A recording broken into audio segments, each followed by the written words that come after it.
27 رمضان شب قدر کو والدین کی روح گھر میں کیا لینے آتی ہے؟ حضور صلی اللہ علیہ وآلہ وسلم نے فرمایا، شب قدر کو روحیں اپنے گھروں کو آتی ہیں اور دروازے کے پاس کھڑی ہو کر آواز بسم اللہ الرحمن الرحیم، نیک اعمال کا اجر انسان کے خلوص، اخلاص اور تقوی کی وجہ سے 10 گنا سے 700 گنا بلکہ اس سے بھی بڑھا دیا جاتا ہے۔ ایسے لگتا ہے جیسے پروردگار نے ہر صورت اپنے بندوں کو نیکیاں دینی ہی دینی ہیں، کبھی 10% تو کبھی 20 اور کبھی تو بالکل مفت بانٹ کر۔ ایسے لگتا ہے جیسے وہ 70 ماہوں سے زیادہ پیار کرنے والا پروردگار چاہتا ہے کہ اس کے بندے ہر صورت بخشے جائیں۔ دل میں 5 نماز ادا کر کے، سال میں 1 مہینہ رمضان کا بنا کر، اور اس مہینے کے آخری 10 دنوں میں طاق راتیں عطا کرتا تاکہ میرے پیروکار بندے صرف جنت کے مزے لوٹیں۔ کیا شان ہے میرے پروردگار کی! ارشاد باری تعالیٰ ہے، اور جو کوئی اللہ کے حضور نیکی لے کر آئے گا اس کو ویسی 10 نیکیاں ملیں گی، اور جو برائی لائے گا اس سزا ویسے ہی ملے گی اور ان پر ظلم نہیں کیا جائے گا۔ رمضان المبارک کے مہینے کو تمام مہینوں پر فضیلت حاصل ہے۔ اس مہینے میں اللہ تعالیٰ کی جتنی بھی عبادت کی جائے کم ہے، کیونکہ اس کو لوٹ کا مہینہ بھی کہتے ہیں۔ اس لیے ہر مسلمان کی کوشش ہونی چاہیے کہ جتنی نیکیاں کما سکتا ہے ضرور کمائے۔ اس میں ایک نفل کا ثواب فرض کے برابر اور ایک فرض کا ثواب 70 فرائض کے برابر کر دیا جاتا ہے۔ رسول اللہ صلی اللہ علیہ وآلہ وسلم آخری 10 دنوں میں جو کوشش فرماتے وہ باقی دنوں میں نہ فرماتے تھے۔ رمضان المبارک میں چونکہ آخری 10 دنوں میں اجر و ثواب کئی گنا بڑھایا جاتا ہے، اس لیے جتنی بھی عبادات انسان کر سکتا ہو ضرور کرے۔ رمضان المبارک کی آخری 10 راتوں میں سے ایک رات شب قدر کہلاتی ہے، جو بہت ہی قدر و منزلت اور خیر و برکت کی حامل رات ہے۔ اس رات کو اللہ تعالیٰ نے 1000 مہینوں سے افضل قرار دیا ہے۔ 1000 مہینے کے 83 برس 4 ماہ بنتے ہیں۔ 2 نکتے: جس شخص کی یہ ایک رات عبادت میں گزری اس نے 83 برس 4 ماہ کا زمانہ عبادت میں گزار دیا، اور 83 برس کا زمانہ کم سے کم ہے، کیونکہ خیر من الف شہر کہہ کر اس امر کی طرف اشارہ فرمایا گیا ہے کہ اللہ کریم جتنا زائد اجر عطا فرمانا چاہے گا عطا فرما دے گا۔ اس اجر کا اندازہ انسان کے بس سے باہر ہے۔ اس رات میں اللہ تعالیٰ نے اپنی قابل قدر کتاب، قابل قدر امت کے لیے صاحب قدر رسول کی معرفت نازل فرمائی۔ یہی وجہ ہے کہ اس صورت میں لفظ قدر 3 دفعہ آیا ہے۔ قدر کا معنی تنگی کا بھی آتا ہے۔ اس معنی کے لحاظ سے اسے قدر والی کہنے کی وجہ یہ ہے کہ اس رات آسمان سے فرشتے زمین پر اتنی کثرت کے ساتھ فرشتوں کا نزول ہوتا ہے کہ زمین تنگ ہو جاتی ہے۔ ایک روایت میں یہ بھی ہے کہ ایک مرتبہ نبی اکرم صلی اللہ علیہ وآلہ وسلم نے صحابہ کرام رضی اللہ تعالیٰ عنہ کے سامنے مختلف شخصیات، حضرت ایوب علیہ السلام، حضرت زکریا علیہ السلام، حضرت حزقیل علیہ السلام، حضرت یوشع علیہ السلام کا تذکرہ کرتے ہوئے فرمایا کہ ان حضرات نے 80 سال اللہ کی عبادت کی ہے اور پلک جھپکنے کے برابر بھی اللہ تعالیٰ کی نافرمانی نہیں کی۔ صحابہ کرام رضی اللہ تعالیٰ عنہ کو ان برگزیدہ ہستیوں پر رشک آیا۔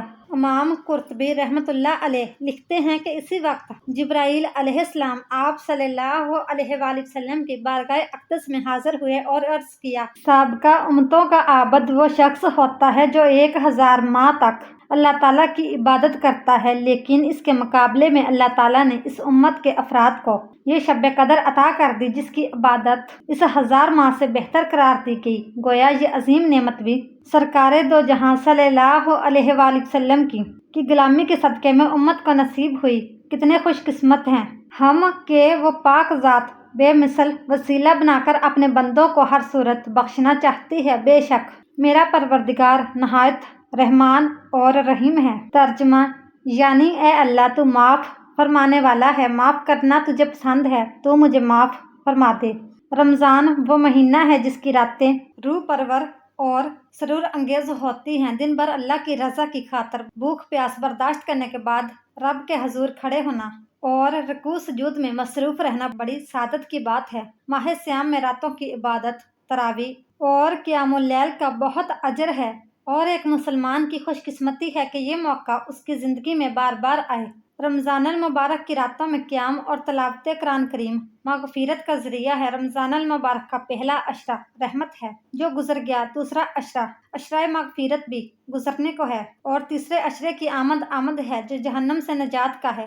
حضرت عائشہ رضی اللہ تعالیٰ عنہا بیان کرتی ہیں کہ جب آخری عشرہ شروع ہوتا ہے تو رسول اللہ صلی اللہ علیہ وآلہ وسلم رات بھر جاگتے اور اپنے گھر والوں کو بھی جگاتے اور کمر بستہ ہو کر خوب عبادت کرتے۔ البخاری مسلم۔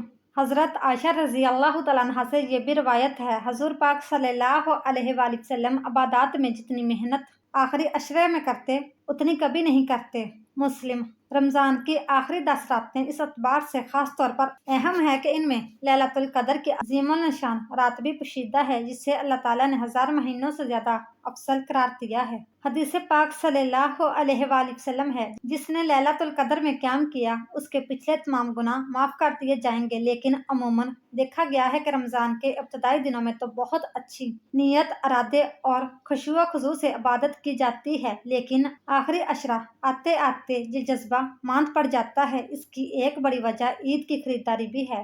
اچھے خاصے سمجھدار پڑھے لکھے افراد بھی عید کی خریداری کا معاملہ رمضان کے آخری ایام کے لیے چھوڑ دیتے ہیں۔ یوں تاک راتیں بھی بازاروں میں گھوم پھر کر ضائع ہو جاتی ہیں، جن میں سے ایک لیلۃ القدر ہے۔ حالانکہ اللہ تبارک تعالیٰ رمضان کی راتوں میں پہلے آسمان پر تشریف لاتے ہیں اور دعا مانگنے والوں کی دعائیں قبول کرتے ہیں۔ واضح رہے، لیلۃ القدر کی ایک رات کی عبادت کا ثواب 1000 راتوں کی عبادت کے برابر قرار دیا گیا ہے۔ ان 10 راتوں میں اجر و ثواب اور خوشبختی کے خزانے چھپے ہیں۔ بہتر تو یہی ہے کہ عید کی تمام تر شاپنگ رمضان المبارک سے قبل کر لی جائے اور آخری عشرے میں کوشش کریں کہ اشد ضرورت کے سوا بازار جائیں نہ روزہ کھولنے کے لیے ہوٹلوں میں دیر تک بیٹھے رہیں، نیز شاپنگ مال کی چمک دمک سے متاثر ہو کر بے شمار اجر سے بھی محروم نہ ہوں۔ رمضان کی راتوں میں تراویح کا اہتمام کریں، پچھلے پہر تہجد دعاؤں کے ذریعے رب سے تعلق مضبوط بنائیں، رات کی عبادت خصوصاً شب بیداری کریں۔ یہ انسان کے روحانی درجات بڑھاتی ہے اور اس کے قلب پر پڑے گناہوں کے داغ دھوتی ہے، سب سے بڑھ کر انسان کو اللہ سے قریب کر دیتی ہے۔ یاد رکھیے، دنیا آخرت کی تیاری کی جگہ ہے۔ اللہ تعالیٰ نے اپنے فرمانبرداروں کے لیے جنت میں وہ نعمتیں رکھی ہیں جن کا تصور بھی نہیں کیا جا سکتا، لہٰذا رمضان المبارک میں خاص طور پر عبادت کے ذریعے ان نعمتوں کے وارث بننے کی کوشش اور آخرت کا قیمتی خزانہ سمیٹنے کی سعی کریں۔ ابو سعید خدری رضی اللہ تعالیٰ عنہ سے مروی ہے کہ رسول اللہ صلی اللہ علیہ وآلہ وسلم نے رمضان کے پہلے عشرے میں اعتکاف کیا اور ہم نے بھی آپ کے ساتھ اعتکاف کیا تو آپ صلی اللہ علیہ وآلہ وسلم کے پاس جبرائیل علیہ السلام آئے اور کہا، آپ جس کی جستجو میں ہیں وہ آگے آئے گا۔ تو پھر آپ صلی اللہ علیہ وآلہ وسلم نے درمیانی عشرہ بھی اعتکاف فرمایا اور ہم نے بھی آپ صلی اللہ علیہ وآلہ وسلم کے ساتھ اعتکاف کیا تو آپ صلی اللہ علیہ وآلہ وسلم کے پاس جبرائیل پھر آئے اور کہا، آپ جس کی جستجو میں ہیں وہ آگے آئے گا۔ تو پھر آپ صلی اللہ علیہ وآلہ وسلم نے 20 تاریخ کی صبح کو خطاب کرنے کے لیے کھڑے ہوئے اور فرمایا، جس نے نبی صلی اللہ علیہ وآلہ وسلم کے ساتھ اعتکاف کیا تھا تو وہ واپس آ جائے، کیونکہ مجھے لیلۃ القدر دکھا کر بلا دی گئی ہے، تاہم وہ ہے آخری عشرے کی تاک راتوں میں۔ میں نے دیکھا کہ میں پانی اور کیچڑ میں سجدہ کر رہا ہوں۔ ان دنوں مسجد کی چھت کھجور کے پتوں کی تھی، ہمیں آسمان میں کوئی بادل نظر نہیں آ رہا تھا۔ اچانک ایک بدلی آئی اور بارش ہونے لگی تو نبی پاک صلی اللہ علیہ وآلہ وسلم نے ہمیں نماز پڑھائی اور میں نے پانی اور کیچڑ کے نشانات آپ صلی اللہ علیہ وآلہ وسلم کی پیشانی اور ناک کی کونپل پر دیکھے، اور یہ آپ صلی اللہ علیہ وآلہ وسلم کے خواب کی تصدیق تھی۔ رسول اللہ صلی اللہ علیہ وآلہ وسلم رمضان کے درمیانی عشرے میں اعتکاف کرتے تھے۔ ایک سال آپ صلی اللہ علیہ وآلہ وسلم نے اعتکاف کیا اور جب 21ویں رات آئی اور یہ وہ رات تھی جس کی صبح میں آپ صلی اللہ علیہ وآلہ وسلم اعتکاف سے باہر آ جاتے تھے، تو آپ صلی اللہ علیہ وآلہ وسلم نے فرمایا، جس نے میرے ساتھ اعتکاف کیا ہے وہ آخری عشرے میں بھی اعتکاف کرے، اس لیے کہ یہ رات مجھے خواب میں دکھا کر بلا دی گئی اور میں نے خواب میں دیکھا ہے کہ میں پانی اور کیچڑ میں اس رات کی صبح کو سجدہ کر رہا ہوں، اس لیے اسے آخری عشرے کی تاک راتوں میں تلاش کرو۔ پھر اسی رات کو بارش ہوئی اور مسجد کی چھت کھجور کے پتوں کی تھی، اس لیے مسجد ٹپکنے لگی۔ میری دونوں آنکھوں نے 21ویں کی صبح کو رسول اللہ صلی اللہ علیہ وآلہ وسلم کو دیکھا کہ آپ صلی اللہ علیہ وآلہ وسلم کی پیشانی پر پانی اور کچڑ کے نشان تھے۔ حافظ ابن حجر رحمۃ اللہ علیہ لکھتے ہیں اس حدیث میں بالکل واضح ہے کہ یہ خطاب 20 تاریخ کی صبح تھا اور بارش 21ویں رات کو ہوئی تھی۔ فتح الباری بخاری مسلم کی روایت ہے کہ رسول اللہ صلی اللہ علیہ وآلہ وسلم رمضان کے درمیانی عشرے میں اعتکاف کرتے تھے۔ جب 20ویں رات گزر جاتی اور 21ویں رات آ جاتی تو اپنے گھر کو واپس آ جاتے اور جو لوگ آپ کے ساتھ اعتکاف میں ہوتے وہ بھی واپس ہو جاتے۔ یہاں سے معلوم ہوتا ہے کہ آخری عشرہ 21ویں رات سے شروع ہوتا ہے۔ آخری عشرے کی طاق راتیں 21، 23، 25، 27 اور 29 کی راتیں ہیں۔ 19ویں رات آخری عشرے میں شامل نہیں ہوتی، چاہے مہینہ پورے 30 دن کا ہو یا 29 دن کا، کیونکہ 19ویں رات درمیانی عشرے سے تعلق رکھتی ہے۔ حافظ ابن حجر رحمۃ اللہ علیہ کہتے ہیں ليلۃ القدر صرف رمضان میں ہے، رمضان میں سے آخری عشرے میں ہے اور آخری عشرے میں سے بھی صرف طاق راتوں میں ہے، کسی ایک مخصوص رات میں نہیں ہے۔ یہ ليلۃ القدر کے بارے میں وارد تمام احادیث کا خلاصہ ہے۔ ليلۃ القدر کے 12 رکعت نفل، اللہ کو یہ نماز بہت پسند ہے۔ رسول اللہ صلی اللہ علیہ وآلہ وسلم نے ارشاد فرمایا، جو شخص شب قدر میں امان و اخلاص کے ساتھ عبادت کرے تو اس کے پچھلے گناہ بخش دیے جائیں گے۔ بخاری حضرت سیدنا مالک بن انس رضی اللہ تعالیٰ عنہ بیان کرتے ہیں کہ رسول اللہ صلی اللہ علیہ وآلہ وسلم کو ساری مخلوق کی عمریں دکھائی گئیں۔ آپ صلی اللہ علیہ وآلہ وسلم نے اپنی امت کی عمر سب سے چھوٹی پائی تو غمگین ہوئے کہ میری امت اپنی کم عمری کی وجہ سے پہلے کی امتوں کے جتنے نیک اعمال نہیں کر سکیں گے۔ چنانچہ اللہ پاک نے نبی کریم صلی اللہ علیہ وآلہ وسلم کو شب قدر عطا فرمائی جو دیگر امتوں کے 1000 مہینوں سے بہتر ہے۔ شب قدر میں پڑھے جانے والے نوافل کے بارے میں فقیہ ابو اللیث رحمۃ اللہ علیہ فرماتے ہیں، شب قدر کی کم سے کم 2، زیادہ سے زیادہ 1000 اور درمیانی تعداد 100 رکعت ہیں، جن میں قرأت کی درمیانی مقدار یہ ہے کہ ہر رکعت میں سورہ فاتحہ کے بعد 1 مرتبہ سورہ قدر، پھر 3 بار سورہ اخلاص پڑھیں اور ہر 2 رکعت پر سلام پھیر کر نبی کریم صلی اللہ علیہ وآلہ وسلم پر درود پاک پڑھیں۔ ناظرین، اب ہم بات کرتے ہیں شب قدر میں پڑھے جانے والے 12 نوافل کس طرح سے پڑھیں۔ طریقہ جان لیجئے۔ یہ 12 رکعت آپ کو 4 رکعت کی نیت کے ساتھ پڑھنے ہیں، یعنی کہ آپ کو 4 رکعت کی 3 مرتبہ نیت باندھنی ہے۔ نیت اس طرح سے کرنی ہے کہ نیت کی میں نے 4 رکعت نماز نفل شب قدر کی خاص واسطے اللہ تعالیٰ کے وقت موجودہ رخ میرا کعبہ شریف کی طرف اللہ اکبر کہہ کر نیت باندھ لیں۔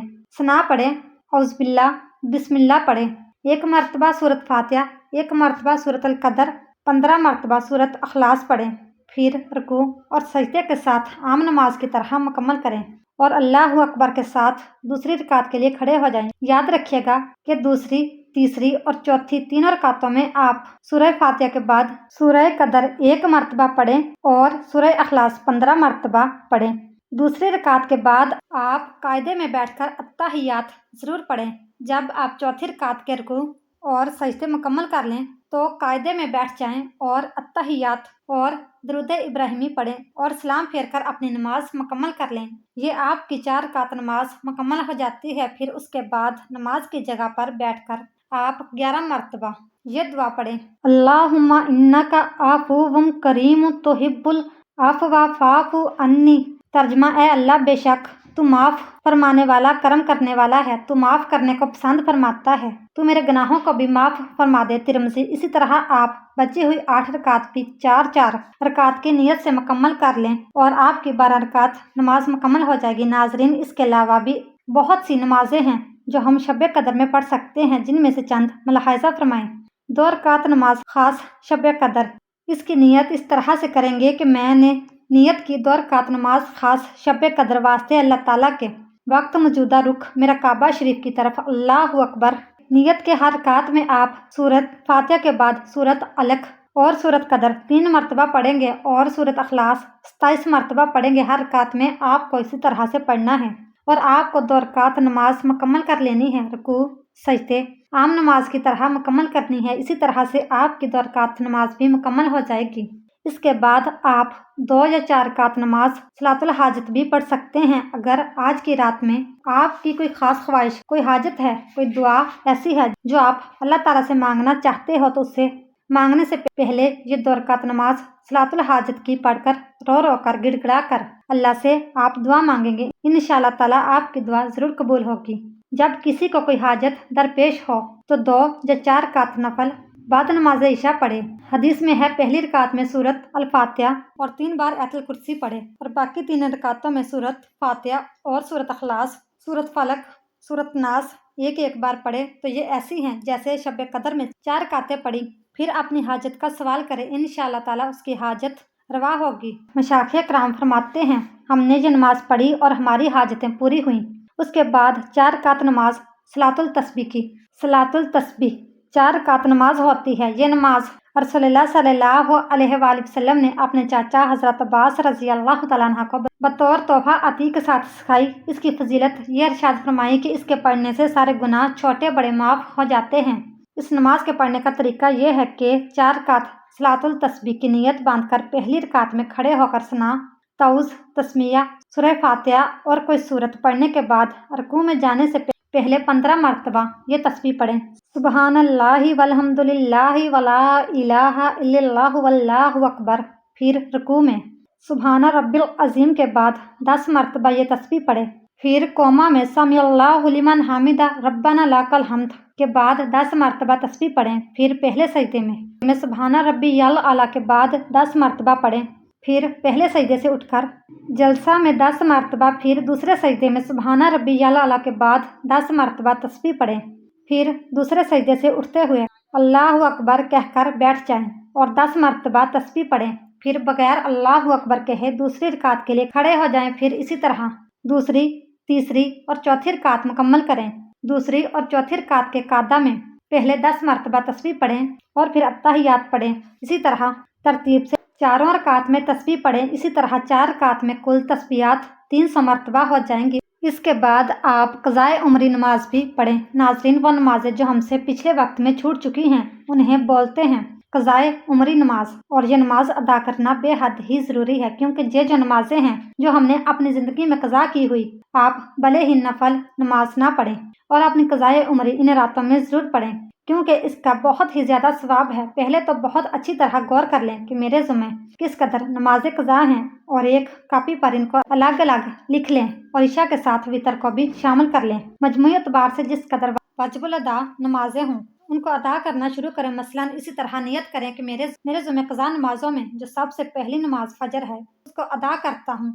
جب وہ ادا ہوگی تو پھر اس طرح نیت کریں چونکہ پہلے جو نماز فجر ادا کی تھی اب اس کے بعد والی پہلی ہوگی۔ اسی طرح ہر نماز کو ادا کرتے رہیں اور جتنی ادا کیا کریں ان کو کاپی پر لکھ لیا کریں۔ چھوٹی ہوئی جب کل نمازوں کو پڑھ لیں گے تو ذمے سے نمازیں ساخت ہو جائیں گی، اور امید ہے کہ انشاءاللہ آخرت میں بھی اللہ پاک کی طرف سے مواخذہ نہ ہوگا۔ نمازیں ادا کرنے کے ساتھ ساتھ توبہ استغفار کا بھی خاص اہتمام کرتے رہیں۔ اللہ پاک ہمیں نیک عمل کرنے کی توفیق عطا فرمائے، ہمارے گناہوں کو معاف فرما کر ہماری عبادت کو قبول فرمائے اور ہمیں نیک کاروں میں شامل کرے، آمین یا رب العالمین۔ اس طرح کی مزید اسلامک اور معلوماتی ویڈیو دیکھنے کے لیے ہماری ویڈیو کو لائک، شیئر اور چینل کو سبسکرائب ضرور کیجیے گا۔ Thanks for watching.